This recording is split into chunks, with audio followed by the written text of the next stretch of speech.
may now put on your headphones.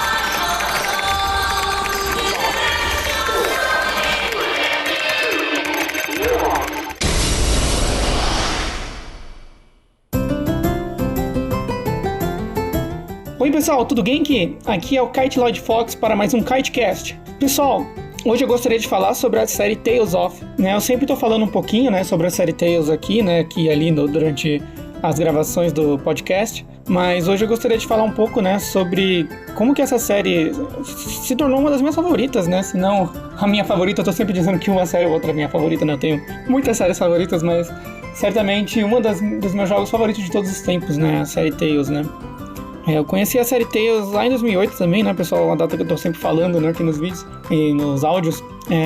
Mas eu conheci com Tales of Symphonia no Nintendo GameCube, né? Eu lembro que na época tava pra ser lançado o Tales of Symphonia 2, né? O Night of Ratatosk, ou também chamado de Dawn of the New Road, né, na versão ocidental. E ia ser a sequência pro Nintendo Wii, né? E eu lembro de ter visto um vídeo desse game lá naquele site antigo de jogos, o Game Trailers, né? E eu lembro de ter ficado muito ansioso, né? Porque eu falei, nossa, o protagonista parece um pouquinho com o Haseo, né? Do Dot Hack GU, né?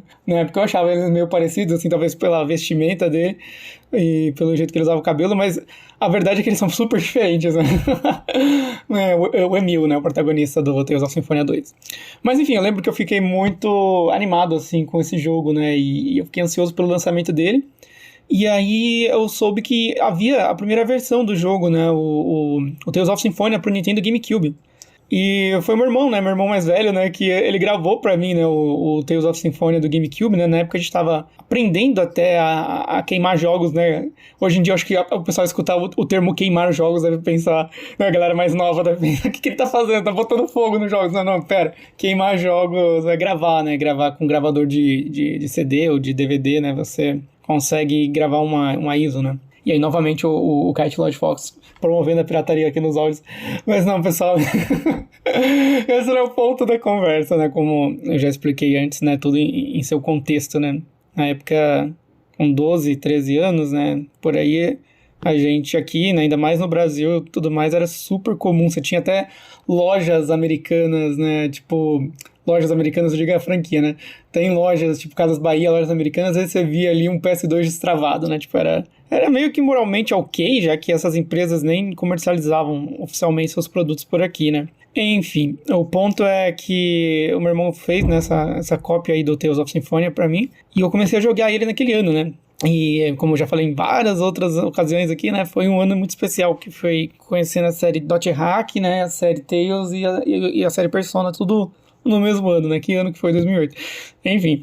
E aí eu lembro que eu comecei a jogar Tales of Symphonia no Nintendo GameCube e, cara, eu fiquei muito encantado com aquele jogo, porque era meio louco, né? Como eu falei, né, anteriormente, tipo, eu não jogava tanto RPG assim, né? Porque eu achava que a maioria deles eram complicados, né? As batalhas por turno, né? E o meu inglês não era lá tão bom ainda naquela época, né? Apesar que em 2008 eu já tava começando a ter aquela transição mágica para começar a falar inglês, né? Que eu contei também em outra ocasião.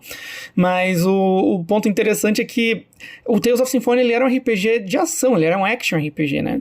Assim como o Dot Hack, né? E a série Legend of Zelda, que eu falei que gosto bastante também. E, nossa, foi muito impressionante, porque quando eu comecei a jogar o Tales of Symphonia, primeiro que eu me apaixonei por aquela abertura do jogo, né? A versão americana, ela tem uma versão orquestrada de uma música meio que original para abertura, mas eu achei extremamente linda, né? Depois eu fui ver que tinha a abertura original, né? Starry Heavens, né? Que é a abertura japonesa do Tales of Symphonia, mas que também é igualmente maravilhosa. Mas, assim, cara, eu achei, assim, tipo, não só a abertura ser muito linda, né, com aquela animação belíssima, mas também a estética do jogo, né, com aquele cel shaded que me lembrava bastante o Zelda Wind Waker, né, mas com aquele contorno preto mais parecendo com anime, mangá, assim, e as batalhas em tempo real, era quase como um jogo de luta. Eu nunca tinha visto um RPG assim que combinava, né, e eu gostava de jogos de luta já naquela época, né, e eu ver um game que combinava, né, esse estilo de RPG com fighting game, né, era muito revolucionário. Eu falei, caraca, e assim, tudo que eu via naquele jogo me encantava, porque eu nunca tinha jogado um RPG assim que você podia trocar o personagem controlável, né? Eu achava isso super legal, assim, eu não preciso jogar só com o protagonista, eu posso jogar com outro personagem, né? E também tinha a possibilidade de você customizar eles com roupas, com acessórios. Era tudo muito legal, né? Eu nunca tinha visto, de verdade. E tinha as sketches, né? Que eu também acho, assim, incrível, né? Hoje em dia você pensa na série Tales... Talvez quem jogue hoje não veja essas coisas como revolucionárias, né? Porque tá mais comum os RPGs de ação hoje em dia, né? Você tem até o Final Fantasy VII Remake, né? Que era tradicionalmente um RPG por comandos, assim, né? E se tornou um RPG em tempo real nas batalhas. E outros games, né? Hoje em dia a maior parte dos JRPGs já são jogos de ação, né? Enquanto você tem talvez a série Persona ainda como uma das principais representantes, né, do RPG, assim como Dragon Quest também, mas assim, do RPG por turnos tradicional japonês, mas a maior parte das séries estão se tornando action. Mas naquela época, lá em 2008 que eu joguei, né, muitos RPGs japoneses ainda eram batalhas por turnos ou por menus de comando como Final Fantasy. E mesmo assim, no ano de lançamento do Tales of Symphonia em particular, 2003, era ainda mais difícil, né, ter RPGs de ação. Se a gente for voltar atrás de quando foi lançado o Tales of Phantasia, ainda lá no final dos 90, né, no meados de 90, então era ainda mais incrível, mas enfim. Mas o ponto é que eu achei incrível aquele sistema de batalha, né, era dinâmico, era em tempo real, e tem um ponto que, assim, né, eu falei das sketches, né, que, enfim, era muito legal você poder ver aquelas conversas entre os personagens que eram a parte da história principal, né, que infelizmente não eram dubladas na versão americana. Depois, quando eu soube que na versão japonesa sempre teve voz, foi um mind blow, assim, mas isso não atrapalhou minha diversão com o jogo na época. Mas, assim, isso também é algo que hoje em dia é super comum, assim, nos games, né, você ter muita conversa entre os personagens da par interagindo, mas também era algo muito novo pra mim ali com a série Tales. Eram coisas que a série Tales pra mim apresentou antes de qualquer outro jogo. E não tinha nada igual a série Tales, né? E eu não entrei no ponto que eu queria entrar, né? O Tales of Symphonia, em particular, ele tinha multiplayer pra 4 pessoas, gente. Meu Deus, onde eu já vi um JRPG, né? Um RPG japonês com multiplayer pra 4 pessoas? Certo que o GameCube, ele era um console, né? Já com muito foco nessa questão do multiplayer, e talvez a Bandai Namco pensou assim, vamos unir o útil ao agradável e aproveitar e fazer um game para 4 pessoas, né?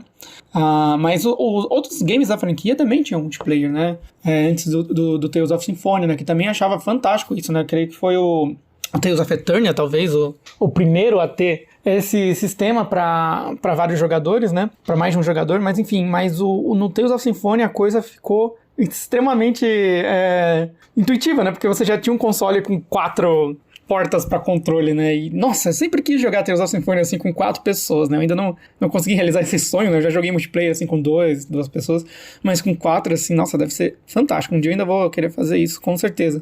Ainda mais agora que tem os relançamentos, né? Tem o Tales of Symphonia pra PS4, Nintendo Switch e tal, talvez seja mais fácil, né, de encontrar gente pra jogar.